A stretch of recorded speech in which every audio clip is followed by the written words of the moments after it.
Hi there, Lindsay here, the Frugal Crafter. It is Sat Chat time. It is our weekly fireside chat, if you will. Not fireside chat, it's summer still for another couple weeks. It's too warm for that, right? Maybe another week. When is it? What day is it? What is it, the 10th? Oh, actually I'm filming this on Friday afternoon at 2:19, September 9th. So you're seeing it on the 10th, but as usual, I film it a day earlier. And I just finished up this morning. I was on the Sketchbook School podcast. It will air we're recording it. It's going to air in October, and I'll actually be able to have it here on my channel, and they'll have it on the Sketchbook School YouTube channel. So that's going to be kind of exciting because I have a workshop coming up with them in October. So stay tuned for that. What else? Oh, I've got 2 Michael's classes coming up in October, and I just checked on their website. They are available for sign up, and I will put a link in the video description for that. So one class is all about learning the Derwent pan paints, the different offerings that they have. So we'll talk about that, what different things are used for this and that, and just kind of like an overall how to use your Derwent pan paint products. And then the other one is going to be this project here, just in time for Halloween. This one's October, I think it's October, is it 15th or 19th? I'm not sure. It's about in the middle of the month. So we'll do this this raven using the Derwent pan paints, the metallic and the ink tints, and that's really fun. And there's a pattern provided, so you don't have to, if you don't feel like you want to draw it freehand, you'll have that. That one is $20 and the other one is free. So yeah, you can go check that out if you want. I'll put that in the video description. Sorry I'm talking so fast. I think it's because I was all wound up from doing that podcast this morning, and then I got a call from my friend Kathy, and she's actually going to come over for a visit this afternoon. So I'm getting this filmed up before she gets here. So yeah, busy day. I'm glad I kind of got right to it this morning, because sometimes I ease into the day a little bit more, and I started off the day, actually slept in a little bit because I woke up in the middle of the night for no reason, and had a hard time falling back to sleep. And then when I did fall back to sleep, I slept till 7. And so when I got up and had my coffee, I was curious about underglazes. So if you watched my Sat Chat last week, I mentioned at the end of the chat, so if you're the OG die-hard fans and you stayed to the end, you know that I had a pottery wheel coming on the way, and it's an inexpensive pottery wheel. It's from the company Vivor. They reached out to me and asked if I wanted to try any of their craft machines, and they had like they had a bunch of vinyl machines and heat presses and mug presses and silk screen, that sort of like textile stuff, and I really wasn't interested in that. I already have silk screen, and I'm not interested in the heat transfer vinyl stuff. I'm not really into like the die cut crafting so much.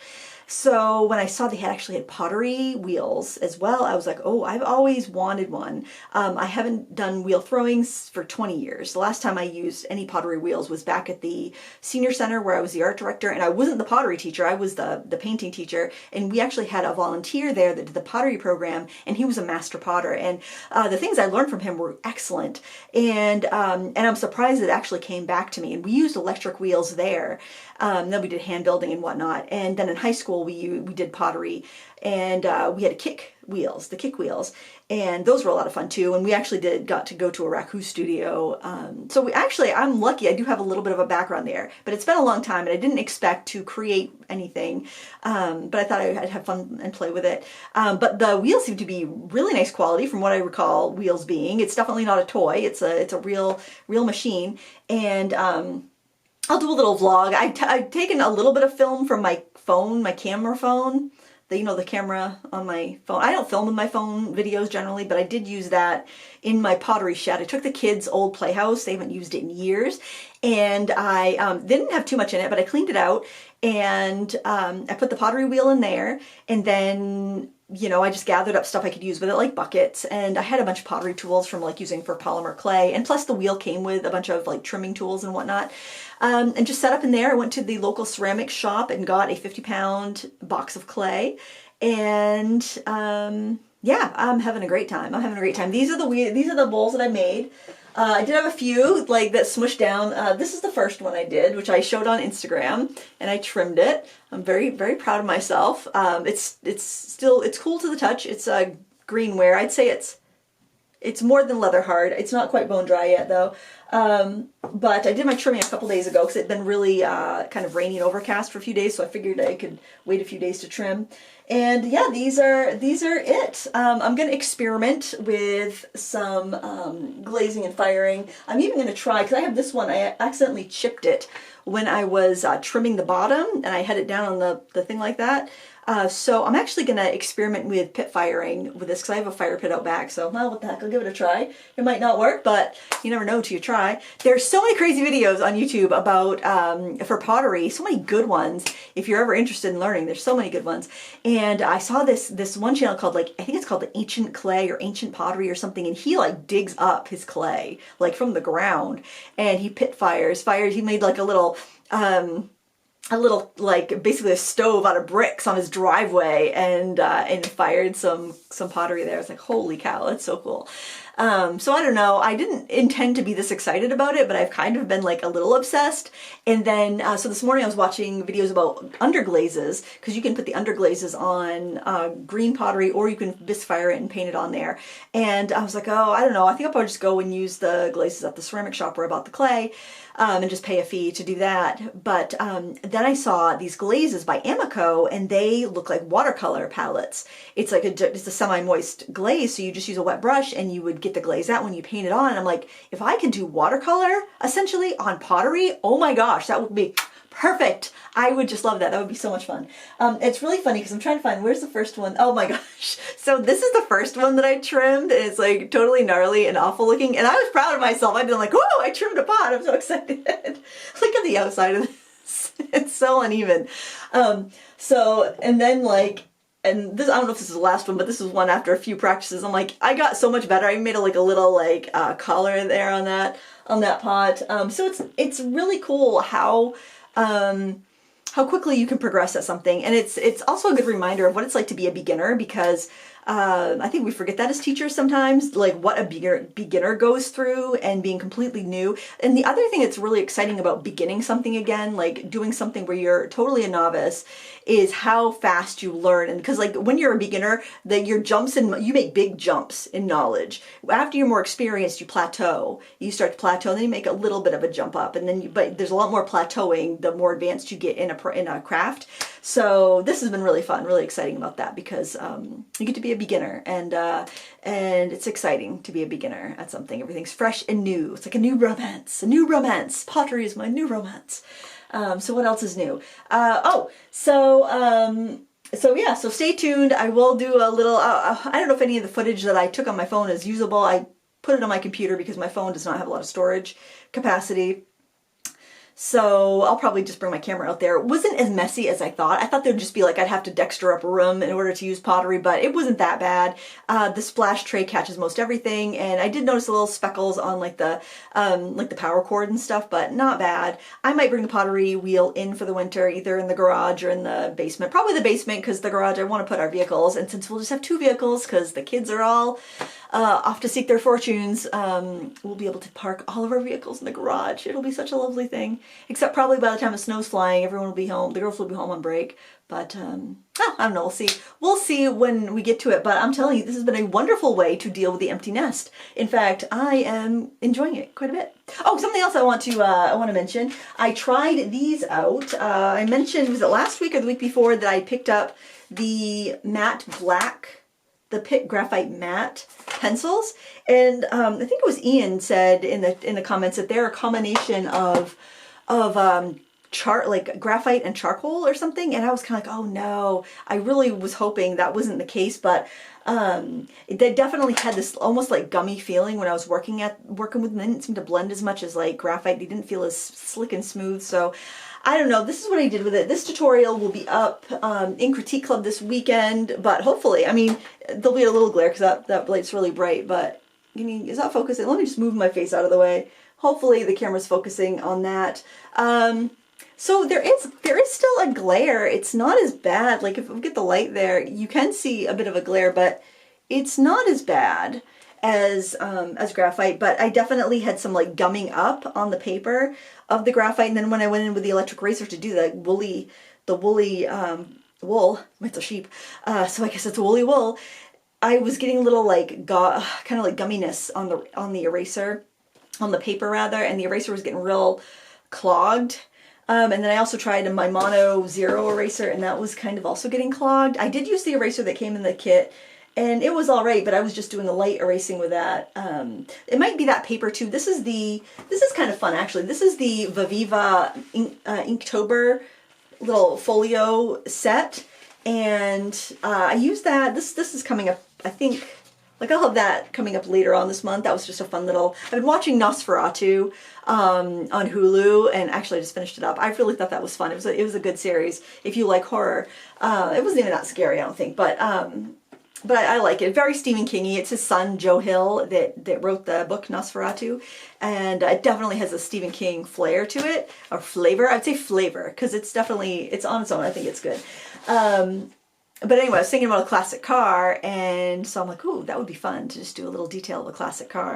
So I did. Actually, I was using, because I was watching the show on my laptop, so I needed to find, I usually will look up reference photos on my laptop, but I was using this reference photo book to find a detail of a car, and I looked on Amazon. They still have these, and if you click on the other buying options and look at the used options, I think this one was like $3.66 or something. So I'll link to the page that has all those books on it if you want, but just make sure you look at other buying options, because usually what shows up first is a more expensive version that they have at Amazon, like their warehouses. But if you're willing to look at the used version, often they'll be sent by like Thrift Books or some other used bookseller, and I've never gotten a bad version. I've always bought them used in good condition, and I've never gotten a bad one at all. Almost all except for 2 of my artist photo reference books have been bought used on Amazon, and I've paid anywhere between like $4 with shipping and $25. And the Songbirds was the one I paid $25 for because I really wanted it,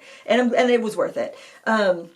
But yeah, that's a great series. It's out of print, but I highly recommend it used if you like to have physical reference photos. And I like that because it's all organized, because a lot of times I just need a sky, or I just need a tree, or I just need some texture. I just need something to spark my memory of what something really looks like, because you can see stuff all day long and not really observe it enough to be able to draw it from memory.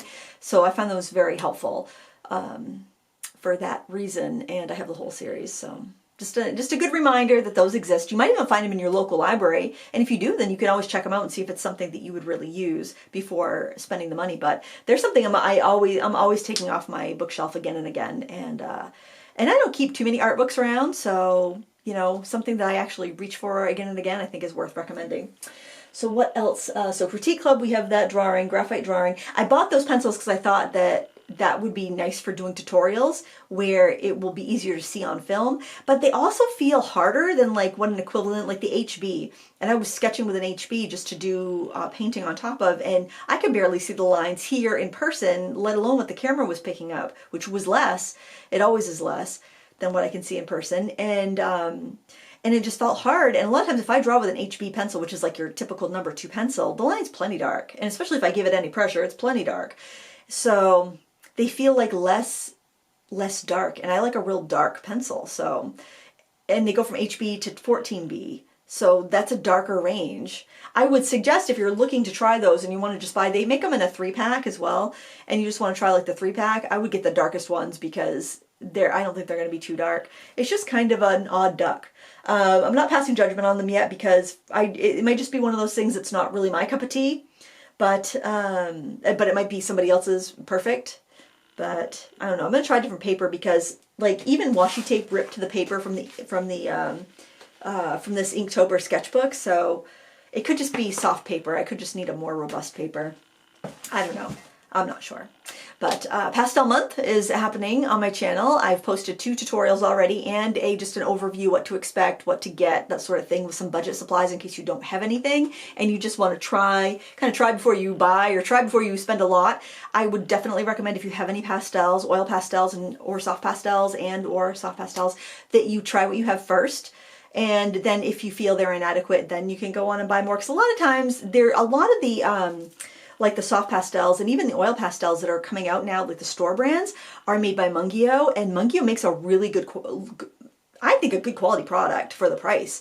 And so that's why I say try what you have first, because say if you have the Sargent Art pastels. They're made by Mungyo. Anything where it says made in Korea, the chances are they're made by Mungyo and they're going to be a decent quality to do the tutorials with. And then once you get a few paintings under your belt, you may decide that you want to go with something that's a little bit more expensive. You're not necessarily going to get better results with a more expensive product. They're just going to be less likely to fade. So that's one of those things. It's kind of like gouache, where like the cheaper product doesn't hinder your ability to paint with it. It just will tend to have cheaper dyes and pigments and stuff, so it'll be more likely to fade. Watercolor is one of those things where the cheaper watercolors can be chalky and awful and really hinder your ability to learn, but gouache and pastels, those tend to be, probably because they're more opaque, they tend to work fine in the student versions. As long as they're not too hard and scratchy, they should do pretty well.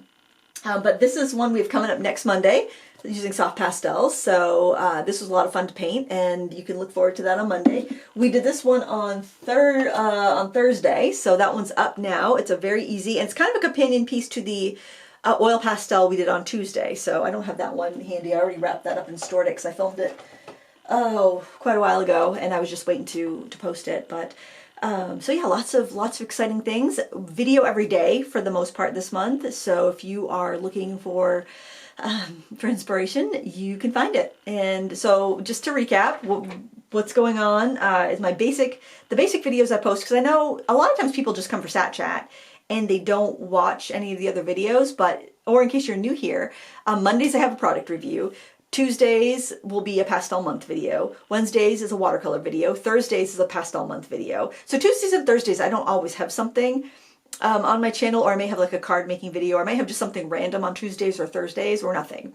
Then Friday is Frugal Friday, which is a short video with a tip usually. Sometimes it's a longer video, but it's usually just a short tip video, budget-friendly type of video. Saturday is Sat Chat, like you're watching here, and Sunday is Sketchbook Sunday. So all those slots are filled this month, and yeah, lots of fun things. So probably when I get around to doing the pottery vlog, it'll be like on a Tuesday or Thursday, and it won't be a tutorial because I don't feel qualified. Maybe I will be by the end of the month, but probably not. There's so many good pottery tutorials on YouTube. You should go check those out. There's so many good ones. But it'll just be kind of like an overview of this sort of thing. This one I couldn't trim because when I cut it off the wheel, I didn't cut it off right away. I waited till the next day, and I dug into the bottom of it. So this will probably be one I experiment with in the fire pit out back. I don't know. I'll probably show the ceramics lady and say, are any of these worth firing? And then see how much it costs to fire them. But they'll need 2 firings, a bisque firing and then a final glaze firing, because I don't want to have useless things. I want to have things I could actually use. Although I do want to do some experimenting with different coloring mediums, so I guess I could just bisque fire some, and then, you know, not food safe ones I want to be brush pots or whatever, plant pots, who knows. I don't know. I didn't put drainage holes in anything, so probably not plant pots. And would it really matter, guys? Really, with my luck with plants, it doesn't matter probably what I put in them or what the pot was like or what I did to it, because I tend to kill the plants. In case you're wondering, the fate of the succulents that we painted back at Mother's Day time, they're completely toast. I've already cleaned out the pot, and I'm using it as a decoration on the mantle with, I don't even know what I have in it. Something, probably a fake plant by now. I think I have a fake plant on my mantle because it's just, it did not stand the test. Oh, what else? What else do we have going on? I've got reviews in the works. I've got a review coming up on, I think it's next Monday. Oh, next Monday. I have a review of the Phoenix watercolors coming up. They are pretty much a Cotman equivalent, but I picked them up at a great price. I have no idea what the price is now. It was like $13 when I bought them, and then I saw it drop down to like $12 for a set of 24, and at that price I totally would recommend them. I have no idea what they're charging now, but it was one of those situations where I've been curious about it. I was pretty sure they're Cotman equivalent, if not the exact same paint. But the price had been so high, I'd had a bunch of requests to review them, so when the price dropped, I grabbed them. Otherwise I probably wouldn't have. But then again, I don't know. I'm so curious. I'm so curious about different products. So when they're cheap, I definitely like to try them out because, you know, somebody can get the same thing as something that will do the job and pay half the price, then I'd rather recommend that than have them go and spend top dollar to get something that's the same quality. Oh, it was funny because I was doing the sketchbook school interview today, and he had asked about all the products you show on YouTube. if I thought that it encouraged people to buy more rather than save money, I'm like, ooh, touche, my friend. That's probably exactly what happens. But not always, because there's stuff that I try out that I'm like, in some things that are hot products, I'm like, ooh, I don't know. I really don't think they're worth the money. I don't know why they're so hyped up right now. A lot of times things start to get hyped up because they're an affordable alternative to something else, and then they get really popular, and then the hype is still there because they were affordable alternatives, but now the price is making them not an affordable alternative, and people don't realize that there's been a big change, and that's too bad. Oh, I just realized I forgot to put my earrings back in. I was on the phone. I took them out because I was on the phone with somebody, so now I have no earrings in. I'm not re-recording this. No way. Can't recapture this magic. Can't recapture the magic of just going in cold. Let's see. The brushes keep landing. I put mine up here. I put mine in this little dish because I just bring this out to my table and paint with them. I'm hearing great things, so that is exciting. Just a reminder, they are still available as far as I know. You can still get them. They haven't sold out yet, but we did a pretty big release, so we didn't want them to sell it right away. So if you're still looking for them, you should be able to still get a set. I'm looking around because I'm like, what have I been working on? But I just cleaned up before. Oh, and you know why?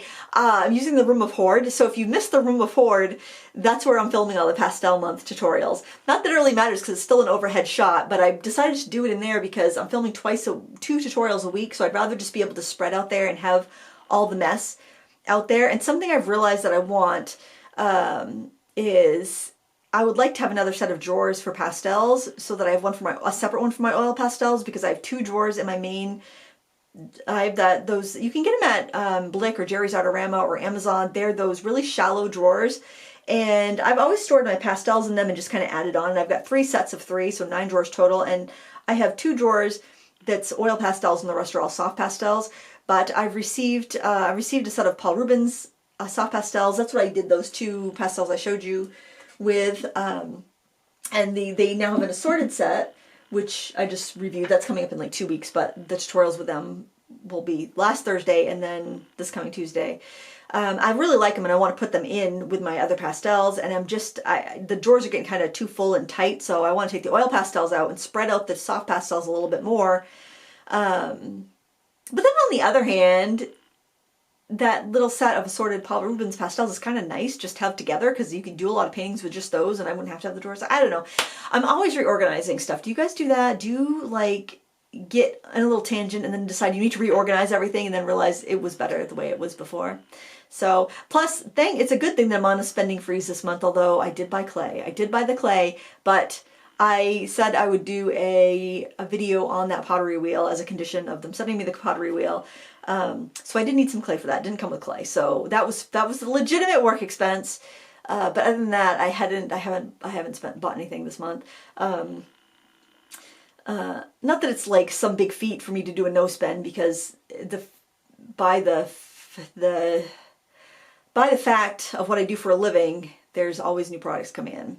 But anyway, so I'll wait and I'll think about that. And that would actually be a good thing to put on a Christmas list for, like, because I'm hard to buy for, because I'm really kind of minimalist. Other than art supplies, I'm very minimalist. Like, you see me wearing the same clothes all the time because I don't like to shop for clothes, and my size doesn't fluctuate that much that, I just wear the same clothes. So you probably get really sick of my outfits, but I'm pretty minimalist and everything else. So I'm hard to buy for. So something like a little pastel cabinet like that they're pretty inexpensive. I think I'll probably wait and just put that on my Christmas wish list for Jason or the kids to get me or something like that if they ask what I want. But it also kept me from going to the Dollar Tree last night because I had to run out. I was out of sweetener for my coffee. I use Equal, or the generic equivalent, and I don't use that much, so before you start typing that I'm going to get some sort of horrible disease for using chemical sweeteners, I have 1 packet in my big bowl of coffee every day. That's it, 1 packet, so I don't think it's a problem. I don't think I have a problem. I think I'm fine.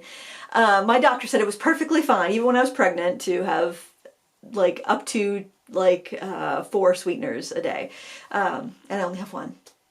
So anyway, that's my vice, friends, and I'm keeping it. But I was down to a couple packets, and Jason had to get prescription for his foot. So he'd gone to the doctor. Everything's fine, but it was looking a little red, and they thought, well, I probably ought to have an antibiotic for that just in case. And so I had to go out to pick that up anyway and get some pet food and stuff. And so I was thinking, oh, I could swing through the Dollar Tree, see if there's anything, because I've kind of been thinking, oh, what sort of pottery tools can I make, or what sort of things can I use for pottery? See, I'm getting obsessed about ceramics, but it's kind of nice to feel obsessed, you know? It is, you know, you guys all know. You wouldn't be here if you didn't know how nice it is to be obsessed about a new craft, right? So I was like, oh, I could go through the Dollar Tree and see what I can find. I'm like, you're on a no-spend, girl, you know, so I just went to the grocery store, got the things that were on my list and nothing extra, and I came home, so. Because there's nothing that I need. There's nothing that I need at the Dollar Tree. I would be perusing the Crafter's Square aisle. I would be perusing the stationery aisle. I would be perusing the snack aisle because they sell Zapp's Voodoo chips there, and those, have you never had those? The Voodoo and the Voodoo Heat Man, those are good. Those are like probably on my top 10 potato chip. Let's see, if I had to rate potato chips, which I'm being healthy this year. I'm always pretty healthy, but actually Jason and I were also doing thin timber, so we were only getting stuff at the grocery store that we actually needed. And yes, equal is an absolute need, and coffee is an absolute need for me. But like no chips, no junk. So I know that probably some people would say coffee is not a need, it's a want, but you know what? I'm not going to put my husband, my poor dear husband, who's just had surgery on his foot, through me in an uncaffeinated state. That's just too much for anyone to bear. So my top 10 chips would be, number one, absolutely would be Doritos, sweet and spicy chili, accidentally vegan. They are delicious. That would be my number one chip. Number two would be Humpty Dumpty, all dressed. Number three would be Humpty Dumpty. And if you are not in New England, you do not know the joy of Humpty Dumpty potato chips, I do feel for you because they are exquisite. Would be Humpty Dumpty barbecue. Then it would be Lay's classic potato chip. No. Well, maybe. Okay, then it would be Zapp's Voodoo. And then it would be Zapp's Voodoo Heat. Then it would be, a new find, Fox and Friends. Fox and Family chips. They're a Maine company. Salt and pepper. Those are good. Then it would be probably Fox and Friends salt and vinegar. Then rounding out the top 10 best potato chips ever. Ooh, what would I put? I think it might be either Original Ruffles. Those are good. They're kind of vanilla, but they're good. But so is Lay's Original, and those are good too. Oh my gosh, I have 42 seconds to think of it because the camera's about to finish up. Ooh, what deserves a number 10 spot? What deserves a number? You know what I would have said before, at some point, Tostitos had a hint of lime chip, and for some level of time, it did not have lactose in it. Now it has lactose in it, but that would have probably be the number 10 spot. But let me know what your favorite potato chips are in the comments below, because come October, I'm eating a bag of chips, so, and I'm buying some art supplies, I'm buying some Amico glazes. We're going off the rails in October, baby. For Inktober. I don't know, maybe not. But let me know in the comments below. Thank you so much for watching. Give me a thumbs up before you leave. And until next time, happy crafting. Bye.